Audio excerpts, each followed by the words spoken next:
Apa routernya? Kondisi HP-nya itu loh, pakai board BL401. Ya itu apa? Board itu apa? Itu koneksi internet kan? Modem itu mas kayaknya. Oh, kalau itu nggak bisa pakai mode yang pakai konsep ini. Kalau itu nanti pakai yang ini. Pembelajarannya pakai yang ini. Jadi sistemnya nembak, internetnya distribusiin di mikrotik baru ke laptop. Ini mainnya point to point tekniknya. Ya, makanya kalau yang kira-kira nggak bisa pakai teknik yang di sini karena internetnya mungkin jauh ya modemnya, jadi nggak bisa narik kabel atau koneksinya itu pakai handphone, nanti ikutnya ke materi yang di sini. Yang penting disimak dulu aja konsepnya ya.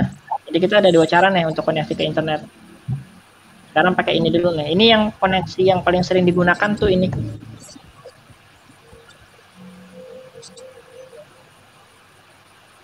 Kebetulan saya ini ISP pakai yang WLAN ya Pak, nggak pakai yang Ether 1 gitu. Nah, berarti kan kalau pakai WLAN pakai yang ini ya, pakai teknik ini internetnya. Iya. Ya, monggo. Nggak masalah sih. Yang penting kan di sini saya kasih 2 cara nih. Cara mikrotik dapat internet itu yang pertama bisa pakai kabel. Cara pertama yang di atas yang sekarang lagi praktekin. Yang kedua bisa pakai near kabel. Nah, kita fokus ke ini dulu atasnya. Oke. Sampai sini udah masih ada yang belum selesai? Ini Mbak mau nanya koneksi di rumahnya itu rata-rata pakai handphone atau pakai modem ISP langsung nyolok ke mikrotik? Modem Telkomsel sih. Ini pakai modem bolt. Nah, berarti kan pakainya wireless ya. Oke, yang pakai wireless skip dulu materi ini. Yang penting dilihatin dulu aja. Ya. Kalau yang pakai kabel dari ISP atau yang Ethernet gampang banget lah, tinggal tarik aja, colokin ke mikrotik. Ya, dari switch sama aja kok. Jadi siapa nih yang sekarang lagi praktek siapa? Supaya kita nggak tunggu-tungguan. Ada yang lagi praktek nggak? 1, 2. Udah jalan. Udah sih mas, ini udah. Udah ya, bisa ya. Oke. Aman ya. Lanjut. Langkah 1, langkah 2 kayak gini aja. Jadi langkah 1 itu kita mastiin si mikrotiknya dapat internet dan ini udah selesai. Nah, langkah kedua itu hanya make sure aja mastiin bahwa koneksi yang internet yang ada di mikrotik itu udah berjalan. Langkah ketiga itu tadi kita buat dulu IP-nya. Ya, langkah ketiga di sini kita buat IP untuk klien. Dalam hal ini saya ada di Ether 2. IP-nya ini bebas ya, bebas terserah teman-teman. Kalau di sini saya pakai IP ini aja. Ya, saya pakai IP ini. Jadi bebas mau pakai IP slash berapa, IP berapa, silakan.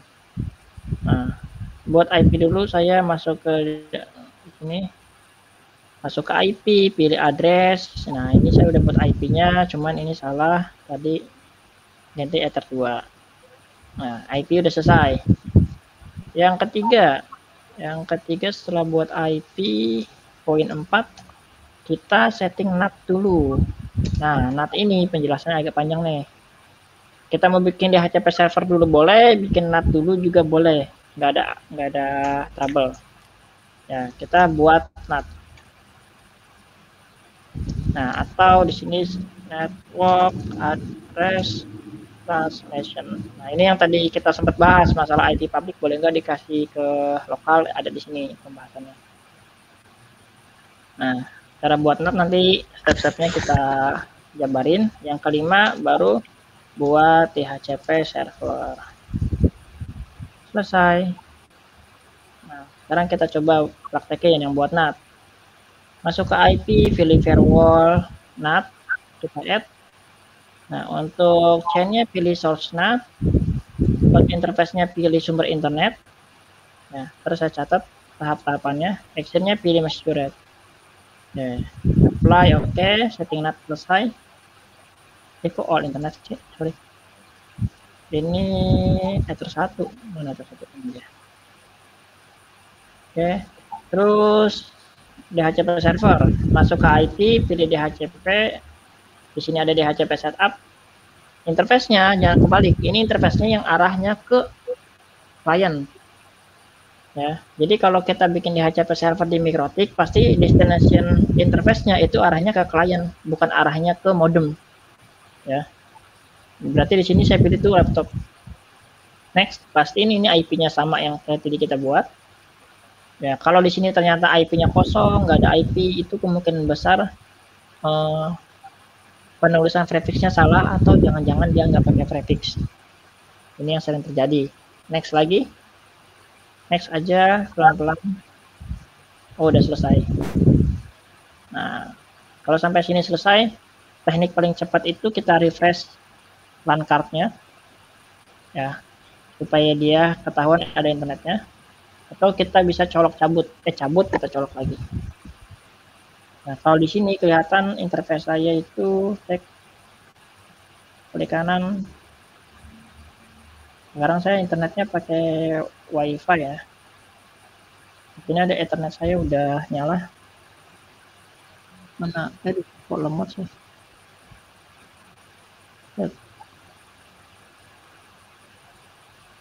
Bentar, coba saya cabut colok dulu. Biar cepat lah. Cabut, colok.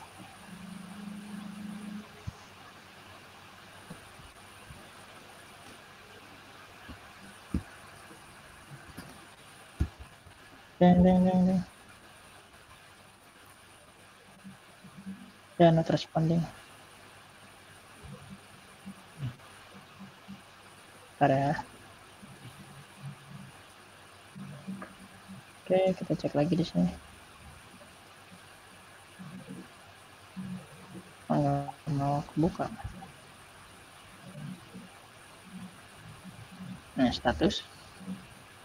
Nah, di sini statusnya udah ada internet di LAN card saya. Nah, ini internetnya arahnya ke MikroTik. Mungkin kalau di trace ketahuan nanti dilewatnya lewat mana. Kalau di trace. Nah, kalau yang nggak berhasil di sini nanti statusnya jadinya no internet. Coba kita trace. Kita coba arah ke MikroTik nggak? Atau masih masuk ke modem? Ke ini. Tapi intinya poinnya sih udah ada internetnya MikroTik. Kalau wirelessnya saya disconnect, dia auto larinya ke MikroTik ini. RTO di thresholdnya langsung masuk ke publik ya malah. Oke sih. Mas, ya. Mau nanya nih, yang pada NAT ya, pada NAT itu yang out interface atau di in interface? Oke. Mungkin enaknya teman-teman praktekin dulu. Habis ini saya jelasin konsep NAT sama konsep DHCP. Cara kerjanya, monggo dipraktekin dulu. Ya. Habis ini nanti tak jelasin konsep NAT itu kayak gimana sih, cara kerja NAT itu. Nah, sama cara kerja DHCP. Ini tadi settingannya itu yang NAT itu. Kalau dia mau praktekin monggo. IP di sini pilih firewall, pilih NAT. Mas, untuk buat IP klien. Iya, kenapa? Boleh dijabarin langkah-langkahnya. Oh ya, ntar lo. Ini IP firewall NAT tadi untuk yang chainnya SLC-NAT. Terus untuk out interface-nya kita pilih sumber inet ya. Ya, dalam hal ini kita Ether 1 ya. Terus action-nya itu mesti rep. Nanti tak jelasin kenapa sih pilih kayak gini gitu loh. Kita nggak pilih juga sebenarnya bisa, cuma nanti ada pengecualian kenapa harus milih kayak gini gitu loh. Terus untuk yang tadi, untuk yang buat IP address ditambahin ya. Ini turunin sedikit. Nah, untuk yang IP address ini masuk ke IP, pilih address. Tinggal di add aja add, terus untuk addressnya isi IP, networknya di skip aja, networknya nggak usah. Networknya skip ya? Iya, networknya skip, langsung aja di apply. Oke, karena networknya nanti dia akan auto keisi sesuai dengan prefix yang kita kasih. Nah, kalau untuk yang si HCP server ini yang sering keliru nih, mereka itu makainya teman-teman rata-rata makainya yang di add, karena di sini kan fiturnya add semua nih. Harusnya kan IP, pilih dia HCP server, add juga nggak ada masalah. Saya lebih prefer ke sini. Di HCP tetap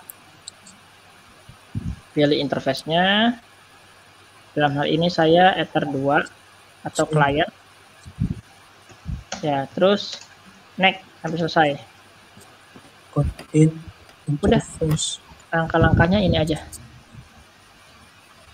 Ini udah pasti bisa internetan. Kalau mau yang di NAT, kenapa? Yang di NAT itu out in interface maksudnya sumber internet. Sumber internetnya tadi dari interface berapa? Iya, Ether 1 ya. Nah, itu yang dimasukin. Oh, yang out interface ya, yang diganti Ether 1 ya? Ya, out interface-nya ada dua nih, out interface list atau out interface aja? Yang out interface aja, yang ini. Kalau yang list ini dia udah masuknya ke list. Cek aja yang di listnya. Nah, dia adanya di dynamic sama non. Ini adanya di list address list kalau nggak salah sih ya. Tapi saya hampir nggak pernah pakai ginian. Kecuali ini nih marking. Oke, katakan dipraktekin, pastiin ada internetnya di sini. Tadi di posisi sini nih. Posisi sini ada klik ada internetnya. Itu udah pasti berhasil sih.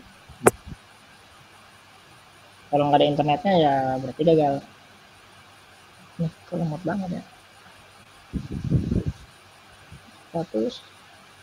Nah, IP versi 4-nya, IP yang didapat juga. Coba lihat caranya lagi dong, screen-nya. Maaf. Buat HTTP server.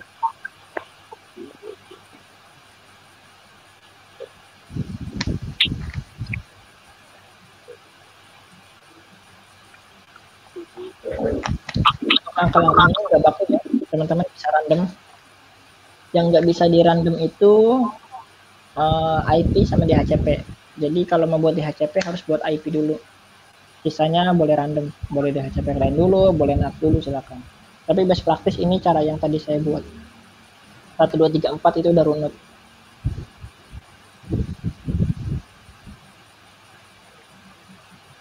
Ahmad. Ya, Pak. Ini kan di NAT ya. Iya. Itu sumber inetnya itu out dan ini tuh di di sumber inetnya ya. Contohnya saya pilih. Yang satu aja Pak, yang out interface. Yang ini aja. Nah ini membaca logikanya ini lah yang saya bingung. Iya, nanti abis ini saya jelasin. Abis ini tak jelasin. Yang penting udah bisa praktek dulu berhasil, nanti kita kupas logic NAT itu kayak gimana sih cara kerja NAT. Ya, dan ini sinyalnya.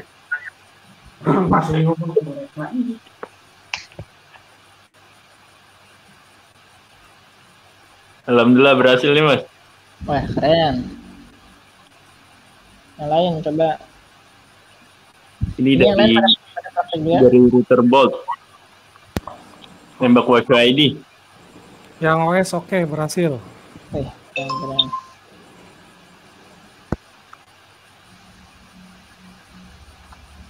Yang OS tadi ketahuan Pak, sumber internetnya dari mana? Sudah ketahuan Mas. Oke. Pak, saya izin keluar bentar ya. 5 menitan, silakan dilanjutkan praktek.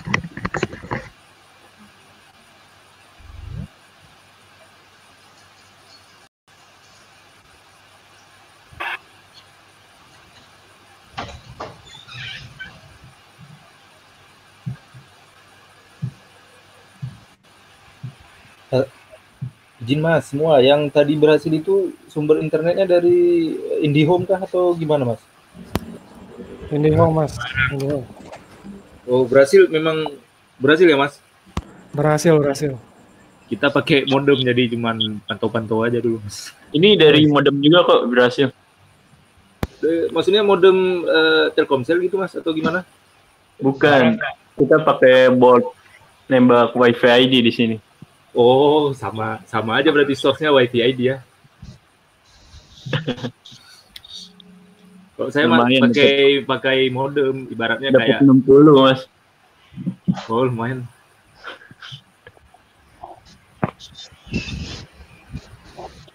WiFi tetangga ya Mas? 90.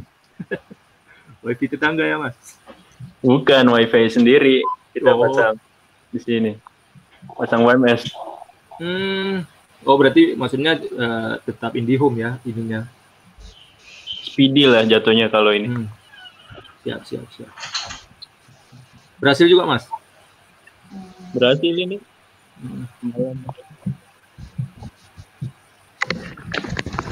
Halo. Ya. Gimana? Udah selesai Pak? Sorry tadi dari luar.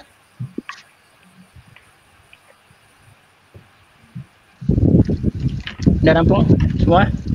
Ya udah Pak. Kalau ada yang kesulitan atau nggak connect di info aja, nanti kalau memang butuh di remote dari sini. Yang lain bisa lihat. Remote PC-nya, laptopnya. Oke. Kalau udah selesai semua, tak jelasin cara kerja NAT ya. Halo, kedengeran? Jelas? Jelas. Nah, cara kerja NAT. Pertama dari sini ya. NAT. Cara kerja NAT. Nah, NAT ini atau dia kan masuk kategori firewall. Firewall ini dia punya konsep yang namanya if then, jika maka ya.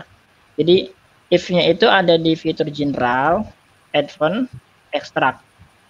Nah, yang makanya ada di action. Nah, kalau cara bacanya data jengkok. Sini kalau cara baca sederhananya gini, jika ada paket yang berasal dari router, keluarnya ke interface Ether 1 atau internet, maka actionnya di masquerade. Ya, jadi kalau di firewall itu semakin diisi spesifik, maka akan semakin banyak diisi, maka dia akan semakin spesifik tujuan rule-nya. Tapi semakin nggak diisi, maka dia semakin general. Kalau kita isi begini aja udah bisa internetan, tapi impact-nya nanti posisi si resource routernya akan lebih besar karena dia akan mencari dulu broadcast-nya. Tapi kalau kita bikin spesifik, dia akan lebih ringan karena dia akan udah tahu nih destination-nya kemana. Kalau yang masquerade. Di sini kan di chain ya. Chain itu ada dua opsi ya. Yang pertama ada di STNet, yang kedua ada SRCNet. Di sini ada chain. Ini tak tulis dulu sini. Chain ada NAT. Nah, yang pertama ada SRCNet, yang kedua ada DSTNet. Nah, SRCNet ini dia berfungsi untuk filter paket yang berasal dari router. Namanya berasal dari router berarti source-nya itu dari router, destination-nya itu ke luar. Yang di STNet dia akan filter paket ya yang menuju router. Nah, ini paham ya istilah source sama destination? Ya, sesuai arti ya. Ya, source itu dari, destination itu ke. Nah, betul. Jadi gini. Nah, kalau kita baca lagi tadi di sini rule-nya, jika ada paket yang berasal dari router, keluarnya ke keluarnya ke interface Ether 1 atau ke internet, maka action di masquerade. Kenapa sih di masquerade? Nah, masquerade ini artinya kan demasking. Ya, masking itu merubah. Sebenarnya ada dua fungsi, bisa pakai masquerade, bisa pakai yang namanya di sini SRCNet. Kalau SRC NAT, kalau kita punya IP public static, tinggal dimasukin di sini IP publiknya. Tapi kalau dalam satu kondisi kita nggak tahu IP publik kita, kayak IndiHome, Bisnet, dan kawan-kawan, itu kan IP publiknya kan random. Kita nggak tahu nih IP publik mereka berapa. Jadi kita pakai fitur yang namanya masquerade. Biarin Mikrotik yang cari sendiri IP publiknya. Gitu. Sampai sini. Apakah cukup bingung? Kalau ini duluan silakan. Nih, tak jelasin di gambar nih. Ini kan ada ether 1 nih. Sini ether 1 kan? Ya. Nah, di sini ada ether 2. Nah, ketika dia dari ether 2 ini kan dia mau akses internet, dia kan masuk ke Mikrotik. Nah, di Mikrotik ini ada proses yang namanya NAT. Nah, di proses Mikrotik nih, jika ada paket yang keluar, ya, yang keluar dari sini, ini kan paketnya kan source-nya dari router nih, source-nya dari router, keluarnya dari ke ether 1. Nah, kalau ada paket yang keluar ke ether 1 berasal dari router, dia akan melakukan proses action-nya masking. Masking itu akan merubah nih IP lokal dia ke IP public. Dan itu sifatnya udah auto. Jadi, NAT ini kalau seandainya kita nggak setting dalam jaringan kita, itu bisa dipastikan si lokalan ini nggak akan bisa dapat akses internet. Sekarang pertanyaannya, kenapa si Mikrotik tadi langsung bisa dapat akses internet? Bisa ngeping kan? Dengan proses DHCP share ini klien. Karena si Mikrotik dapat NAT dari si modem.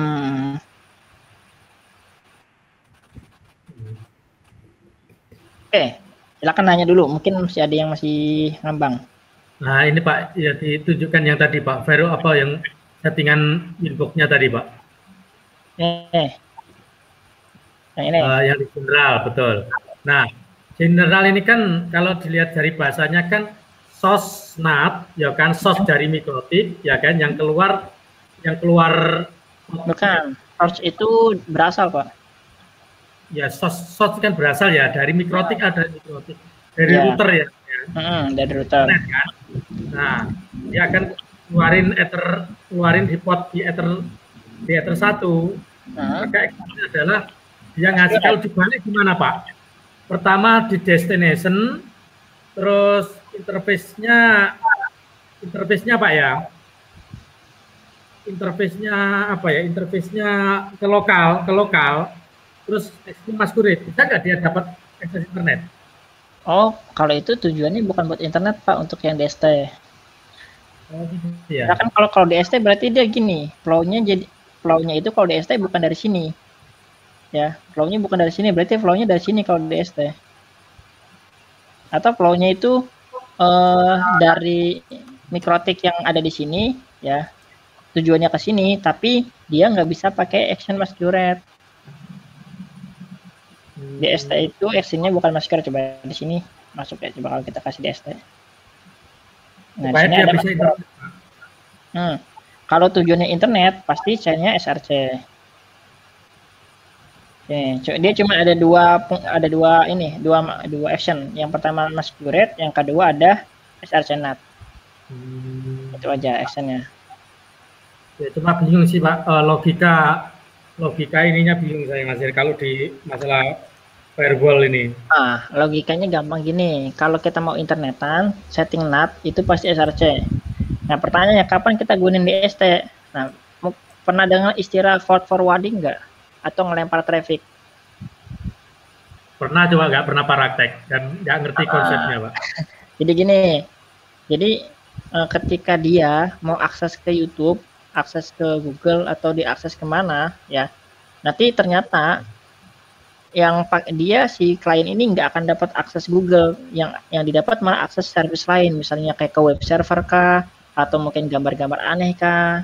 Nah, itu fiturnya pakai DST. Nah, dia tujuan DST itu tujuannya untuk melempar traffic.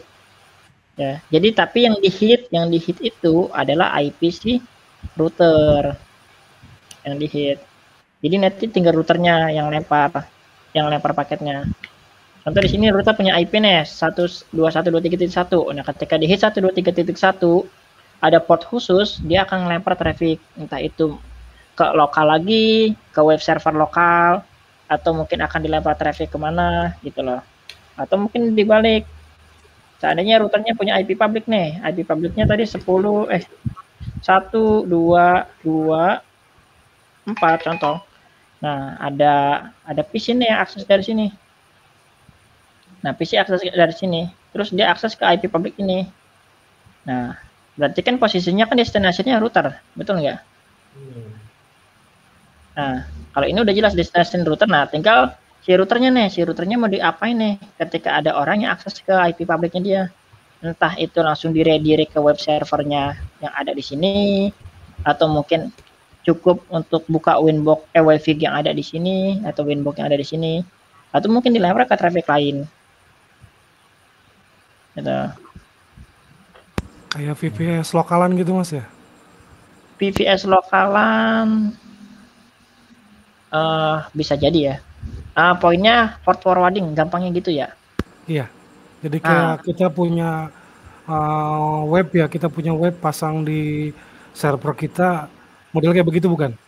Cuman gini posisinya, kalau ini NAT ini digunakan untuk security ya. Karena kalau cuman antar lokal sih nggak masalah ya. Contoh gini, biasanya kalau di kantor gini ya. Ini kalau lokal biasanya gini, cuman ini kan internetnya. Mikrotik kan. Di sini ternyata kita punya server web server ya. Terus di sini kita ada klien. Nah, ada klien. Nah, sebenarnya kalau cuman masih satu jalur gini, ini nggak perlu pakai NAT, tinggal kita hit aja IP-nya dia langsung bisa masuk ke server kan. Iya. Nah, tapi kenapa kita fungsinya kenapa kita harus ada fitur NAT? Ini untuk sisi security. Biasanya untuk dari si vendor ke klien. Jadi si klien itu nggak boleh tahu IP server. Makanya dikasihnya IP mikrotik, tapi dari nanti mikrotiknya yang lempar trafficnya ke server. Iya, paham. Ya, jadi contoh. Sebenarnya logiknya itu di sini ada IP servernya, contoh 10, 1, 2, 2, 2. Di sini IP mikrotiknya ada 10, 2, 2, 1. Terus di sini ada IP juga, misalnya dia 192, 1, 1, 1. Terus di sini dia 192, 1, 1, 2. Nah, sebenarnya kan harusnya ini kan udah satu network. Di laptop ini bisa dong langsung akses ke web server, tinggal ketik aja IP-nya 10.222 langsung masuk ke web server ya. Tapi dalam satu kondisi nggak boleh ini kan klien, dia nggak boleh akses IP server dengan alasan keamanan. Makanya bikin fitur yang namanya NAT. Di sini bisa dibuat IP-nya di sini atau dibuat IP dummy. Contoh IP dummy-nya 10, 10, 10, 5 atau 4. Nah, ketika ini hapus dulu. Nah, ketika si PC ini nge-hit IP ini, diproses sama mikrotik, akan dilempar ke ini trafficnya gitu. Jadi fungsi mikrotik ya maksudnya kan gitu ya Pak ya. Ya, jadi yang di-hit itu mikrotik, bukan langsung ke server. Jadi si klien ini dia nggak tahu kalau si server itu IP-nya ternyata 10.222. Ya, karena dalam bisnis proses perusahaan, kalau dia udah kerja sama vendor, pasti vendornya nggak akan ngasih IP server, pastinya akan dikasih IP NAT. Karena saya pernah jadi konsultan, kayak gini modelnya, kayak kan dulu kan sempat develop yang BCA Mobile, Mindray Mobile. Nah itu dari si vendor, si banknya itu nggak dikasih IP servernya, yang dikasih IP NAT. Jadi hit ke IP ini nanti yang proses mikrotik, nah dari mikrotik baru dilempar ke proxy-nya. Nah dari proxy ada lagi ntar. Jadi nggak langsung dari end to end, tapi end ada forward baru to end. Gitu, DMZ lah istilahnya. Jadi nggak bisa langsung. Ya ini cuman dari sisi security ya. Kalau untuk sekedar masih satu internal mah kayak gini aja udah aman, nggak perlu NAT sebenarnya. Ini kalau kita bicara tadi di eksternal. Ya, demi keamanan. Kalau kita bicara DSNet ya, kalau bicara SRCnet tujuannya hanya satu, untuk akses internet. Ya. Oke, ada lagi. Udah jam 11 ya, ternyata tak terasa ya. Ada lagi nggak kira-kira? Konsep NAT kira-kira masuk nggak? Konsep NAT itu gampangnya gini ya, teman-teman cukup setting SRC NAT, ini nggak dikasih settingan, cukup ini masquerade, itu udah jalan NAT-nya. Beneran udah jalan. Cuman PR-nya gini, kalau kayak gini, nanti setiap ada proses dari PC, si Mikrotik akan ngeloop nih. Ini aksen masquerade ini berjalannya di sisi interface mana sih?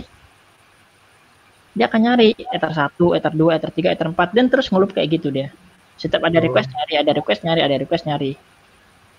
Makanya fungsinya kita definisikan. Efeknya apa Pak? Kalau gitu Pak, kalau seandainya dia akan selalu ngeloop per pot dari itu, apa broadcast atau traffic terlalu tinggi gitu jadinya? Adanya di CPU load Pak. CPU Nanti load. di CPU load ada fitur tool, di sini ada profile. Bisa cek aja stop di total, stop start. Nanti biasanya dia di sini nggak ada ya, karena masih pendek sih. Nah biasanya nanti di sini ada di firewall nih, di firewall itu dia tinggi ntar firewallnya. CPU load mana CPU load ya? CPU load itu diklik kanan, di sini ada add CPU. Bentar Pak, bentar. Mana? Di profil, profil. Kalau mau di tool profile. Tool profile. Nah, di sini bisa kelihatan nih. Di sini kan saya kan CPU load-nya cuma satu kecil nih. Nah, satu ini itu dia ngambil dari mana nih? Mana aja yang makan traffic gede? Kalau di sini bisa sampai 70, 80 kan bisa kelihatan. Oh, firewall-nya nih ternyata yang bikin impact besar. Ada nggak rule yang bikin berat gitu loh. Oh, iya. Lihatnya dari sini Pak ya, profil ini ya. Iya. Cek. Jadi kadang-kadang CPU load tinggi nih. Kita kan nggak tahu nih, ini settingan mana sih yang bisa bikin dia bisa bikin tinggi. Nah, ada bisa cek di sini. Jadi ibaratnya dibikin ringkas lah, bikin spesifik supaya si Mikrotik nggak perlu pusing-pusing nyari lagi. Makanya dari Mikrotiknya sendiri menyediakan banyak pilihan nih. Mau bikin general silakan, mau bikin spesifik silakan. Gitu.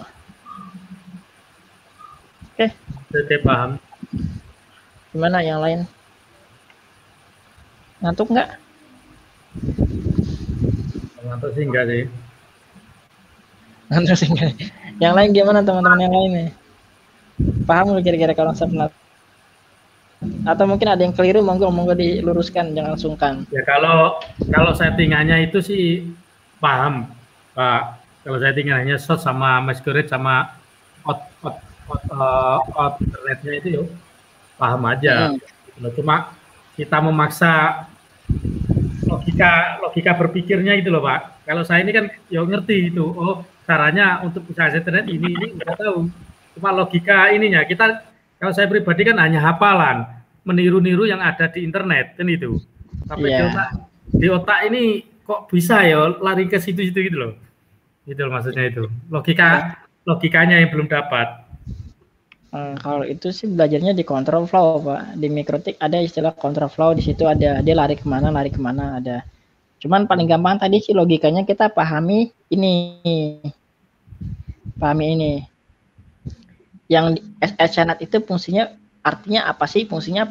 Nah kan artinya kan filter paket yang berasal dari router. DSNAT, filter paket yang menuju router. Ada lagi nanti di firewall nih, firewall filter rule.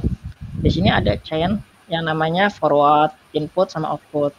Nah forward ini apa artinya nih? Input apa artinya? Output apa? Karena salah pemilihan chain itu akan menyebabkan konfigurasi nggak jalan. Karena chain ini ibaratnya gerbang awal Pak. Dia yang jadi kontrolnya. Kita mau ngapain adanya di chain. Contoh, saya mau blok akses ping ke Mikrotik nih. Saya pilih chain forward, itu nggak akan jalan. Ya, gitu. Definisinya udah beda. Forward itu meneruskan masalah tipenya. Maksudnya kan begitu ya? Betul, kayak chain input nih. Dia ini akan memfilter paket yang masuk ke router. Berarti namanya paket masuk ke router, berarti destination-nya router. Ya kan paket masuk ke router. Nah sebentar yang ini bahasa sampean kan paket yang masuk ke router kan begitu ya, yang masuk ke router itu masuk ke router itu dari internet atau dari lokal? Maksudnya dua-duanya. Dua-duanya. Kan namanya masuk dari dua-duanya, internet bisa, lokal bisa. Contoh, saya ngeping ke Mikrotik. Nah, itu kira-kira paketnya masuk atau enggak? Saya ping ya. Saya ping ke ping 192.168.123.1. Masuk atau enggak ini paketnya? Masuk. Nah, berarti kan destinasinya Mikrotik. Nah, kalau saya gini, ping 888, kira-kira masuk ke Mikrotik apa cuma lewat Mikrotik? Lewat Mikrotik. Lewat. Ya, jadi Mikrotik itu nanti setelah Mikrotik terima paket ini, Mikrotik akan cek di IP routing. Nah, di sini nggak ada nih 88, dia akan lempar ke default gateway. Keluarnya lewat mana? Lewat 101 internet saya, gitu loh. Dan begitu seterusnya. Nah, kita contohnya yang input ya. Saya bikin input nih, biar mudah dipahami. Di sini kan saya bisa ngeping ke router. Nah, saya akan bikin sebuah konfigurasi di mana jika ada paket yang masuk ke router, ya protokolnya itu ICMP atau ping, dia diblok. Ini kan masih berhasil nih. Nah, jadi jika ada paket yang masuk, ya protokolnya itu ICMP, karena ping itu ICMP ya. Nah, kita apain nih? Kita drop. Apply, oke. Nah, sekarang bisa diperhatikan di sini. Nah, pingnya udah nggak jalan, di sini ada paket. Nah, putus nggak, ke drop nggak? Iya. Kalau seandainya ini kan dua-duanya Pak ya, berarti 88 pun nggak bisa juga? Enggak. 88 bisa. Berarti ini kan intinya dari lokal itu nggak bisa, dari lokal nggak bisa dong, jadi ya. Enggak, ini kan tujuannya cuma Mikrotik Pak, kan chainnya input. Bentar. Nah, bingung kan? Nah, memang materi firewall itu materi security rumit, makanya bayaran security di sistem mahal. Iya, logika ininya itu. Dia nggak bisa ngakses atau nggak bisa ping ke arah router aja sih Pak. Betul. Kalau di sini kita hanya nggak bisa ngeping aja, karena protokol yang diblok itu ICMP. Kalau yang diblok TCP dia nggak bisa akses. Enggak, cintanya Pak. Cintanya. Kenapa? Jadi ICMP, IGMP, GGP itu apa sih Pak? Saya belum paham tentang itu. Itu protokol Pak, protokol. Ya. Maksudnya, protokol. Gimana itu Pak? Okay. ICMP itu protokol untuk apa saja, IGMP protokol untuk apa saja, itu terangannya gimana? Saya nggak paham sama sekali soalnya. Gimana ya saya jelasin ya. Bentar, di sini ada nggak ya protokol ada port, ada. Nah, sebenarnya ini kan protokol ya. Kita protokol suatu aturan atau yang mendefinisikan fungsi yang terdapat dalam sebuah jaringan. Misal mengirimkan pesan, mengirim data, mengirim informasi. Kalau gampangnya gini Pak, protokol itu ibarat kayak kantor pos. Jadi protokol itu adanya di layer 4.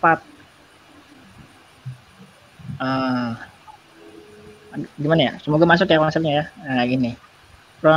Kita ada OSI layer di sini, kita ada OSI layer. Nah, di sini Pak, transport dia adanya. Jadi dari network, pertama kan fisikalnya kan kabel dan lain-lain ya. Masuk ke switch yang di layer 2, masuk ke router yang layer 3, masuk ke transport di layer 4. Ini protokolnya. Nah, protokol itu ibaratnya dia sebuah kantor pos. Kantor pos yang mendefinisikan ini tuh mau kemana. Nah, jadi protokol itu macam-macam. Ada TCP, ada UDP, ada ICMP, ada HTTP. Nah, kalau satu protokol ini diblok, ya berarti service yang pakai protokol itu nggak bisa juga, Pak. Ya. Kayak TCP nih, TCP kan dia identik sama dengan IP address. Ya, kan akses by IP address itu semuanya ada di protokol TCP. Berarti kalau port TCP-nya diblok, ya itu dia nggak akan bisa akses by IP address, Pak. Tuh, mau contoh, kita coba ya. Nah, terus di sini ada yang ICMP, Internet Control Message Protocol, ini ada di ping. Jadi kalau ini yang diblok, cuman ininya aja yang nggak bisa di ping. Ini protokol. Jadi protokol itu cuman plot-plotan aja, service aja. Nah, kalau chain beda lagi. Chain itu adalah filternya. Ini yang menentukan. Ini nggak ada pembahasan sebenarnya sih di firewall ini. Sekarang ini udah ya gitulah. Ya. Tapi gimana? Ngambang apa masuknya? Ya, saya itu bingung di satu tadi nih Pak, yang ngeping tadi yang tadi loh Pak, yang 192 tadi, satu berapa tadi yang ngeping tadi tuh, ya, blok tadi tuh Pak. Nah, ini yang kuota saya ini. Ini kan saya itu sebagai user ini, sebagai user, ya kan. Kenapa kok nggak bisa di ping? Ini kan ping lokal ini ya, 192, 168 itu kan Pak ya. Nah itu kan ada input, berarti makanya saya itu berpikir itu gini. Saya ini komputer, saya ini PC-nya ini saya ini. Saya PC diblok oleh si mikrotik ini, oleh router ini, kok nggak bisa ngeping ke diriku, kan gitu. Kenapa?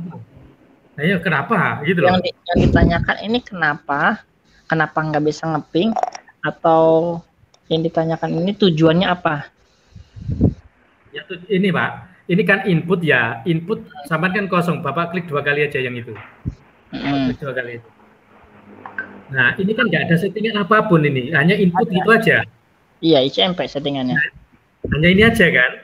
Terus sama drop itu aja, action sama action aja kan? Iya. Nah, betul. Nah, ini input ya, input itu kok bukan Google Replay tadi saya lihat. Iya. Ya kan? Terus yang 192 kok RTO? Ini yang saya bingung di sini. Kok nggak dua-duanya gitu loh? Iya. Kenapa? Karena ada di chain sini Pak kuncinya. Chain itu ibarat dia si filternya. Nah, makanya kita harus paham nih fungsi chain input itu apa, fungsi chain output itu apa, fungsi chain forward itu apa. Ketika kita pilih chain input. Berarti ini kan gini Pak, sebentar Pak. Ini otak saya ini agak ini saya ini. Ya. Di firewall apa yang di Winbox tadi Pak? Nah, di sini filter paket yang menuju router. Forward menuju router. Berarti kan PC, anggap aja komputer PC lah Pak ya. Enggak dong. Berarti destinasinya router. Paket ya, PC mau menuju router, kan begitu Pak? Betul. Oh. Output gitu. Berarti filter paket yang keluar. Nah, gini. Jadi tadi harus paham yang namanya konsep source address sama destination address. Ketika di chain input, ya berarti yang jadi source-nya siapa? Yang diketik input source-nya itu kan PC, Pak. Nah, bisa PC. PC ini bisa ada di local network, bisa ada di internet. Betul nggak? Tapi kan tadi Google bisa, Pak. Bapak kira-kira. Iya, kan yang bloknya kan arahnya ke input, ke router, bukan ke Google. Kalau Google kan udah ya oke, dua-duanya lah ya. Dua-duanya oke. Oke. Destination-nya berarti sih router. Nah, ini. Ya oke, ini paham nih. Nah, kalau forward harus tahu lagi nih yang jadi source-nya siapa? Forward itu source-nya internet, Pak. Ya. Enggak, source-nya PC juga tetap. Nah, destination-nya ini server atau bisa PC lagi. Ya. Atau bisa PC. Kan kita nggak tahu di Google itu kan website yang kita akses itu apakah ada di dalam server atau hanya di sebuah PC biasa aja, kan kita nggak tahu. Tapi pertanyaannya, di sini ada router nggak? Nggak ada. Karena tujuan forward itu filter paket yang ngelewatin router. Jadi kalau paketnya udah lewat router, itu yang akan menangani filternya adalah chain forward. Nah, kalau output, nah dibalik nih SRC-nya itu router, ya DST-nya itu PC. Nah, kalau gambar sederhananya gini, ini jauh nih sebenarnya, ini materi firewall. Ada nggak sih ini firewall? Udah ada bikin firewall soalnya. Saya bikin firewall sini ya. Firewall. Firewall. Nah, ini dia. Bisa kelihatan nggak? Kelihatan. Nah, ini firewall. Nah, ini chain-nya nih. Chain-nya tuh. Ini udah tak jelasin juga arti-artinya kalau nggak salah dah. Nah, ini firewall. Nah, ini konsep sederhananya. Ya, kalau yang PC, ya makanya ada firewall-nya di depan, karena destinasinya ke router. Nah, kalau PC ke internet atau PC ke PC lain, selama dia ngelawatin router, berarti chain yang nangatin chain forward. By default-nya dia accept, semuanya di-allow sama dia. Tapi kalau kita melakukan filtering, itu kita harus paham fungsi chain ini. Salah pemilihan chain, maka filternya nggak jalan. Ya, contoh tadi nih, ini kan saya nge-ping kan, ping ke 123 kan RTO ya. Ya. Tapi ternyata chainnya saya pilih yang forward. Ya. Chainnya saya pilih yang forward.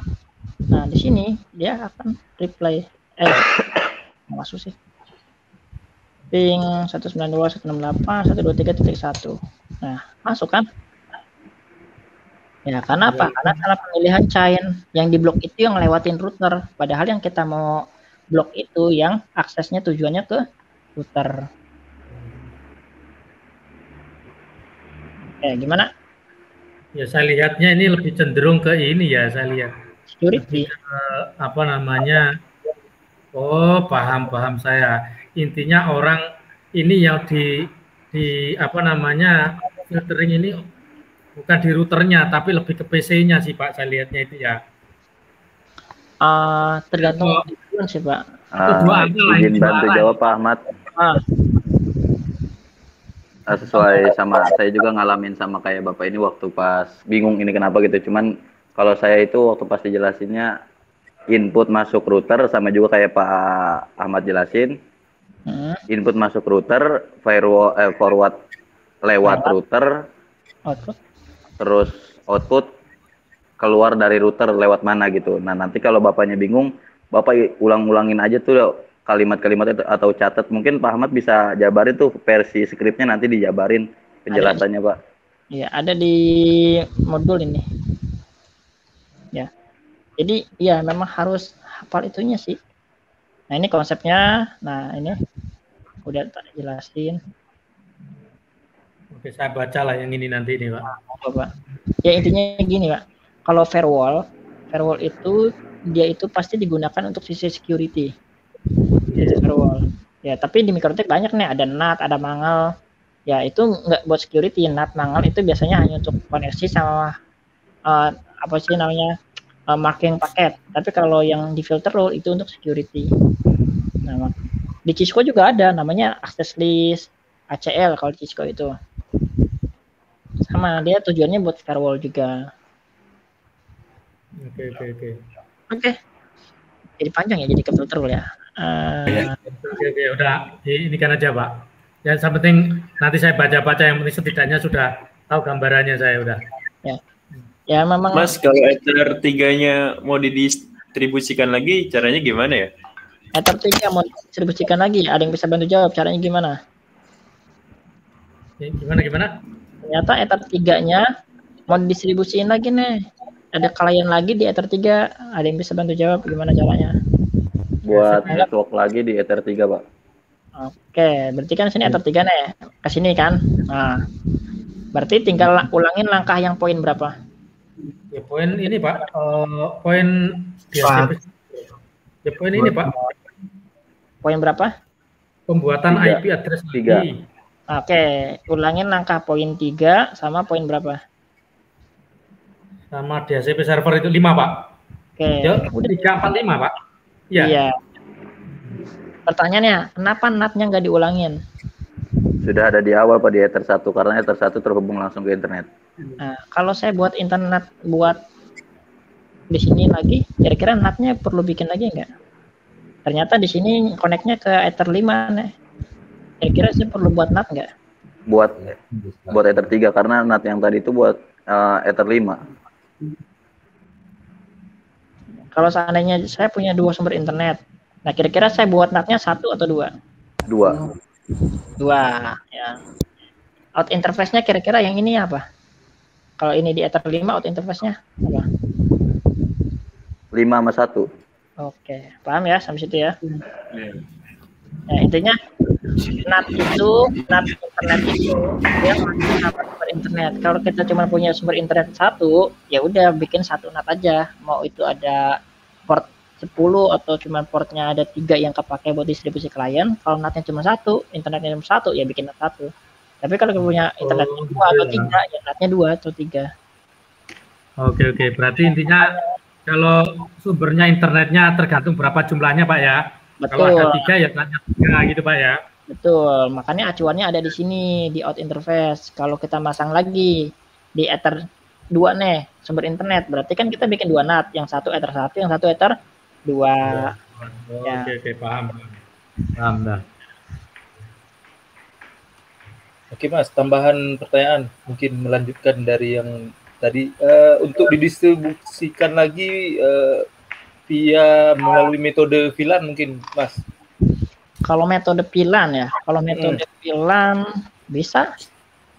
Misalnya Ethernet 3 itu VLAN yang udah kita bikin sebelumnya, misalnya VLAN 10, itu tinggal diapain Mas?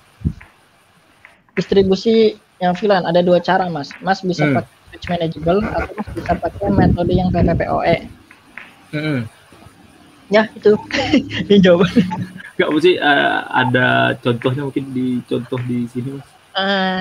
Saya pakai yang switch manageable dulu ya. Saya kalau contoh di sini nggak ada, tapi saya gambarin aja gimana. Ya boleh. Nah ini buat teman-teman yang lain sekalian nih. Jadi ada 2 metode nih kalau di Mikrotik. Kalau kita nggak punya switch manageable, kita cuma mau pakai yang VLAN aja di Mikrotik. Nah contoh di sini ada Mikrotik. Nah dia keluarannya ke sini. Ether 5 contoh keluarannya, dia masuknya ke switch ya. Anggap switch ini bukan switch manage ya, ini switch unmanaged ya, switch biasa aja ya, switch unmanaged. Unmanaged nggak bisa disambung. Nah dari switch unmanaged ini langsung ke klien. Nah ingat kalau VLAN ini namanya virtual LAN, dia nggak bisa berdiri sendiri, dia harus ada interface yang jadi trunking atau interface yang ngebawa dia. Namanya virtual. Nah, berarti di sini interface-nya Ether 5 nih. Ether 5. Ternyata di dalam Ether 5 ya, itu ada VLAN. Contoh VLAN berapa? 100. Nah, kita bisa nih setting nih. Ya, VLAN 100 ini contoh jadi PPoE server. Ini biasanya yang sering diterapin sama teman-teman RT RW-net nih. Ya, itu maksudnya mengarah ke situ juga Mas. Karena saya buka training ini materinya. Ya dia request materi yang pakai VLAN. Karena metode ini ada 2 cara. Hotspot numpang sama PPoE atau PPoE numpang sama hotspot. Ada 2 cara. Nah, contoh kayak gini. Berarti kan yang jadi fisiknya kan Ether 5, yang numpang kan VLAN 10-an.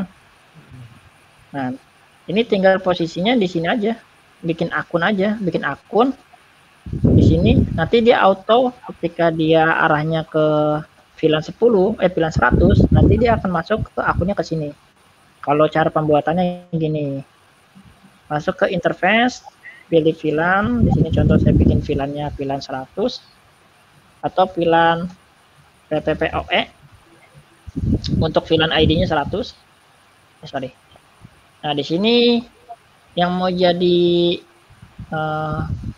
trunkingnya ya istilahnya trunking, jadi jalur Ether 4 udah. Itu berarti nanti di sini akan masuk yang namanya service. Berarti IP-nya nanti bisa disetting di sini. IP-nya bisa disetting di VLAN-nya. Atau IP-nya bisa disetting di IP pool. Nanti merujuk ke PPPoE. Ini kalau posisinya pakai unmanaged. Jadi model kayak begini aja.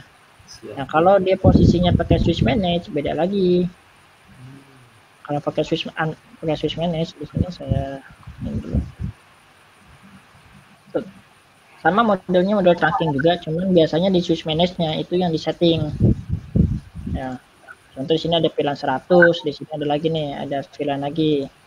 VLAN 200. Nah, VLAN 100 sama VLAN 200 ini IP-nya beda. Ya, misalnya VLAN 100 IP-nya itu 10.1 dengan VLAN 200 IP-nya 20.1. Nah, contoh di sini IP-nya 10.1, yang di sini IP-nya 20. Ini kan udah beda network nih. kalau 124. Berarti tinggal setting di sini aja. Ini yang jelas, ini trunkingnya udah beda port kebentuk, tinggal di sini aja. Bikin trunking di sisi switchnya. Contoh di switchnya ini apa nih? FA02 contoh. Berarti buat trunking di sini. Nah, yang di port-port sini bikin VLAN-nya. Ini tinggal bikin VLAN di sini. Jadi Ya, misalnya per port ya. iya, port ini beda IP. Contoh, nanti yang di port ini dia distribusi IP 10.1 yang punyanya VLAN 100. Dia distribusi IP 20.1 yang punya VLAN 200 kayak gitu. Jadi request-nya by trunking via FA02 gitu Mas ya. Betul, trunkingnya sini. Kalau FA02. sama yang unmanaged tadi nggak perlu trunking lagi, cuma tinggal plug aja gitu Mas ya. Iya, karena trunking kan berjalannya di sisi switch. Kalau di sisi sini, ya sisi sini dia nggak pakai trunking. Oh, maksudnya requestnya dari sisi switch Mas ya? Iya, trunkingnya dari sisi sini.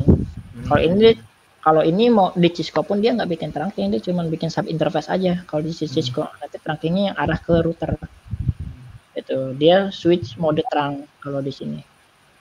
Nah, kalau yang di sini switch mode akses yang di bawah. Pak mau nanya Pak? Ya. Kalau misalkan di switch Cisco kan VLAN akses tuh Pak ya, sama trunk. Kalau di Mikrotik tagging sama untagging itu ya. Nah, itu kalau misalkan itu gimana tuh Pak? Soalnya kan ada yang bilang kalau misalkan tag itu andai kata di Cisco akses atau untagging itu di Cisco akses apa gimana tuh Pak? Bentar deh. Trunking. Saya selama ini baru pakai di Mikrotik itu cuma dari Mikrotik ke Cisco ya. Ya, enggak Mikrotik ke Cisco switchnya. Bentar, kalau tagging untagging itu istilah doang kayaknya ya. Itu bukan cuma di Cisco deh. Itu cuman itu di switch manage kayak si punya HP. Ya HP, terus dia punyanya si TP-Link kalau nggak salah dia ada tagging untagging juga. Kayaknya tagging itu dia statusnya akses kalau nggak salah deh. Ketika pernah ada kalimat begini nih Pak, kebetulan saya catat juga nih, tagged kalau di Cisco dikenal dengan istilah trunk, sedangkan untagged dikenal dengan istilah akses. Nah itu bener apa enggak tuh Pak? Soalnya belum pernah coba implementasi tuh. Ya kalau seandainya itu monggo dicoba. Kalau saya juga jawab mungkin Mas udah pernah pengalaman nih. Gimana? Benar itu kayak Mas bilang tadi yang pertanyaannya kalau fungsi tagged memang itu fungsi trunking, untagged itu fungsi akses. Kalau saya sih pernah ikut-ikut maksudnya belajar ada yang ngasih cara cepatnya untuk hafal itu Mas. Jadi cara cepatnya anggap aja tagged itu antar switch, antar device router ke switch bisa jadi. Yang untagged anggap aja dia ke klien. Oke. Jadi itu cara ya benar, cara hafal cepatnya tag itu selalu ke switch dan router, untagged itu selalu dia ke klien. Device ya. Ya benar. Itu cara hafal cepatnya sih. Berarti bener. Itu udah ada validasinya tuh. Tag itu trunking, untagged itu akses. Ya, saya note Pak. Tambahan lagi Pak ya. Mungkin ada tambahan lagi tuh Pak.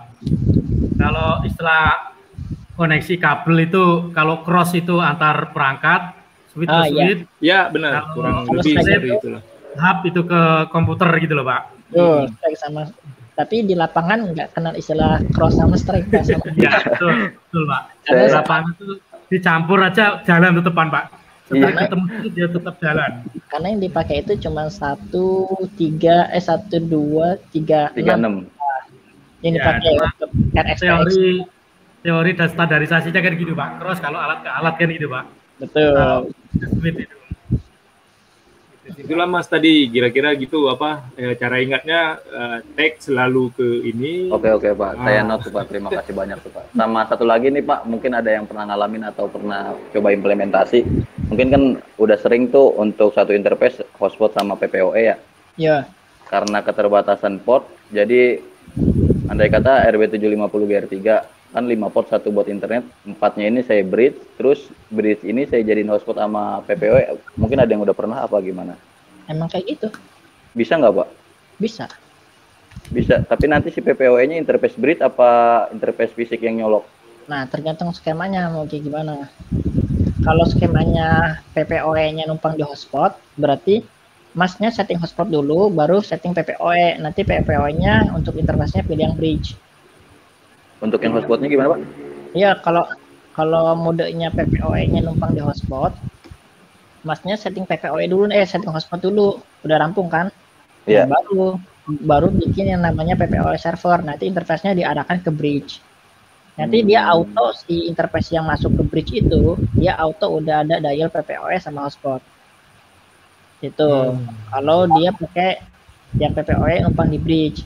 Tapi kalau yang bridge